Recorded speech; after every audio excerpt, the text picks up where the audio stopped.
So isang magandang araw mga kalay, ito muli ang Apo Adman ng Luntiang Nagama Natural Divine Arts and of Healing at nandito tayo sa Temple Ground at ito na nga mga kapatid, ang mga aso natin.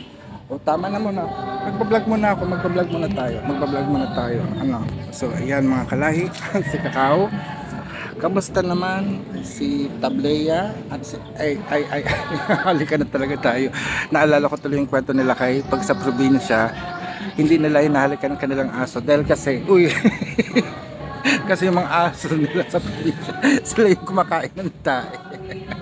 Ito naman hindi naman siguro pero napabayaan natin, so hindi natin alam kung anong kinain niya, but mahal natin itong mga aso natin. But anyway, sige na, doon muna kayo, doon muna magbablog muna tayo. Pasensya na mga kalay, medyo makulit. Hindi, minsan ko na lang din sila makasama. Nandito naman sila, pinapakain ko sila, inaalagaan. At gusto talaga nila ng ng love and affection, no? So lahat naman tayo is kailangan nun, no, ng himas-himas, akap-akap. Pero kailan ka ba huling inakap? Ayan na tayo eh. Iba ang topic natin pero ayaw nating mag-focus doon. Siguro sa susunod na mga araw ay pag-usapan natin yan. But anyway, ito ang importanteng topic na gusto kong i-share sa inyo. Patungkol sa spiritual beliefs ng ating mga ninuno, no? When it comes to God, no? Ang ating mga ninuno, no, ay naniniwala na mayroong mga spiritual beings. Una, yung sinasabi nating umli. Actually, ang umli ay konsepto o katuraan ng ating mga kapatid sa Mindanao, ng mga Manobo, no? At may mga diwata, may engkanto, at may mga anito. At ang huli, yung mga kaluluwa na kasama tayo doon. So, ano ba yung umli? Siguro itong umli, kung mapapansin nyo, kung kayo magsasearch sa Wikipedia, sa Google, ay mayroong tinatawag na Supreme God, no? So itong umli na ito, hindi siya name, specific name, no? Ito ay parang hindi kasi ako magaling sa English eh. Ito yung pangalang panawag sa isang bagay. So yung umli is much higher than the gods, no? Kasi yung gods, ito yung deity o diwata na ating pagkakaunawa. Pero sa paniniwala ng ating mga katutubo at ng mga ancestors natin, mga ninuno natin, ang umli ay siya yung supreme being na nasa taas.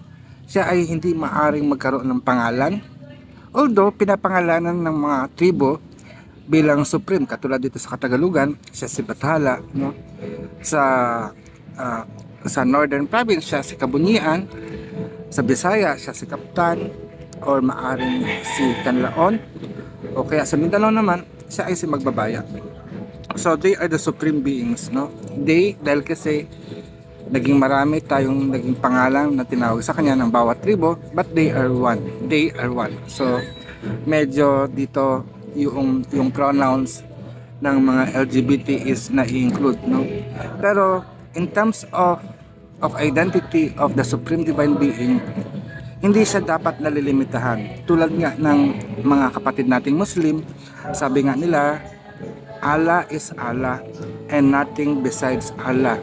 At I agree with our brother and sister Muslim, no, na God is so powerful enough that could not be described through gender. Kasi pagkakaroon ng gender identity is you are being trapped. Parang tinatrap mo lang, binibigyan mo ng limitasyon ang sarili mo bilang lalaki lang, bilang babae lang, bilang bakla o bilang tomboy. But God, sa kanyang dakilang kapangyarihan ay undescribable, no? Undescribable. Kaya nga siguro kung tatuwid natin sa modern sense yung pangalang umli, no, para siyang unli. Parang unlimited. At yun naman talaga yung si God, no? Identity niya is God. Sa Correllian teaching naman, ang tinuro sa atin sa Correllian teaching ay yung diamond. Yung diamond may mga biyak-biyak, yung carats, di ba? So, the whole diamond itself ay siya yung being ni God. Pero yung karat niya, may mga karakteristik. At yun ang nagiging diwata. Such as yung mga diwata, merong diwata sa kagubatan, diwata sa karagatan, diwata sa paggawa, sa pag-ibig, and so on and so forth. So, if a diwata, if a spiritual being has a specific function, they become a diwata. Pero yung supreme, yung only, they go beyond the limitation of their duties and responsibility. Kaya nga naging supreme, kumbaga siya yung tagapag-utos. And to be honest, yung meditation natin noon kay Gaia, no, sabi niya sa akin na huwag kang lalapit sa akin hingi ng pera. Binigay ko na ang lahat sa inyo dito sa mundo. Ang langit, ang lupa, ang karagatan, ang mga halaman, mga hayop, ang kabundukan, ang ilog and everything, ginawa na para sa atin. So kaya nga, even sa theology, sabihin natin ang theology o sa pag-aaral, no, na si Bathala nandun na sa kaitaasan, hindi na masyadong nakikialam sa atin dito sa mundo. Pero kung meron tayong kailangan sa kanya, lumapit tayo sa mga diwata. Kung kaya't ang mga diwata natin sa panahon ngayon, akala natin patay na o wala na, limot na, unti-unti nating naaalala dahil binubuhay natin dito sa templong Antuhan. Patuloy naman, di naman sila talaga nawala, no? Hindi naman talaga sila nawala. Actually, nagbihis lang sila ng bagong anyo. Makikita natin sila ngayon sa simbahang Katoliko, no? Katulad ni Mayari, siya si Maria, no? At pagpista ng Ubando, makikita natin din sila na isinasayaw. Si Dayan Masalanta, sila Kapati, at saka ang Bathalang May Kapal, no? Pagdating sa ermita, no, ando naman yung si Aman Sinaya, ang diwata ng karagatan, sa Our Lady of Ermita, no? Pero ganun pa man, pilit nating sinasaliksik o hinahanap ang mga diwata sa makabagong panahon. Pero kahit wala man silang exact representation, merong mga nananampalataya sa kanila. Tulad natin dito sa templong Antuhan, buo ang ating pananalig, ang pananampalataya sa mga diwata na sila'y buhay, at sa pahintulot ng only, no, na walang pangalan. Kasi hindi natin pwedeng pangalanan ang dakilang may likha. So ito yung nagko-connect sa atin sa ibang religion, sa ibang religious belief, na tayo ay iisa, tayo ay nilikha niya. Ang buhay natin ay nagmula sa kanya, pinapatnubayan tayo ng mga diwata, o maaaring sabihin natin mga guardian angels, mga archangels, ng kung ano-anong relihiyon. Nagkaroon lang naman ng problema dahil kasi sa pamumuno. Bilang tao, tayo yung nananampalataya at merong namuno sa atin na naging religious leader, na naging pare, naging pastor, naging mga, sabihin na natin, Babaylan, Catalonan at Mumbaki. Although iba ang katuruan ng Mumbaki, hindi natin nakita na sila ay nagli-lead, no? They lead the people in their beliefs, they provide guidance. Hindi katulad ng leadership na pinakikita ngayon sa kabagong panahon, at pag-uusapan natin siya sa susunod na panahon, no? Pero ganun pa man, lahat tayo ay iisa. All of us are created in the image of God, which is unlimited, kumbaga limitless, walang limitasyon. Nagkaroon lang tayo ng limitasyon, gawa nga na tayo nabuhay dito sa mundo, nagkaroon ng mayaman, nagkaroon ng mahirap. It's because of our own choice. Hindi siya naging desisyon ni God na ito tayo. Gusto ni God na magkaroon tayo ng buhay, and every one of us has life.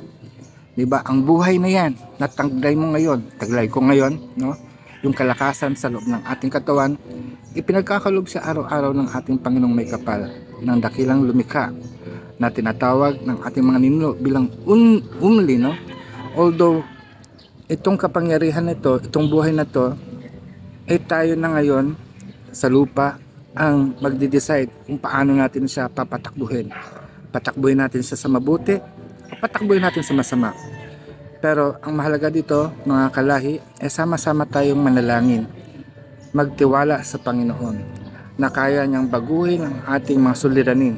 At kung ikaw ay nilikha ng Diyos, may kapangyarihan ka ng Diyos na sa iyo. Kaya kung ano man ang problemang tinataglay mo, that is just a test of faith.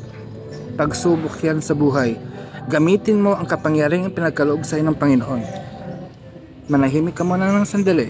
Pag-isipan mo, bakit ito ang pinadalang pagsubok sa akin? Meron bang solusyon? Huwag mong isipin kung ano ang sinasabi ng ibang tao. Pakiramdaman mo ang iyong sarili. Pakinggan mo ang isipan mo. Oo, tayo mga tao, very judgmental. Kaya nahihirapan ang kapwa natin kasi hinuhusgahan natin sila. Pero alisin mo ang sarili mo sa panghuhusga ng mundo. Parang kaninang umaga bago ako nakita na parang sabi daw, tanging kamatayan lang ang maaring magbigay sa atin ng kalayaan.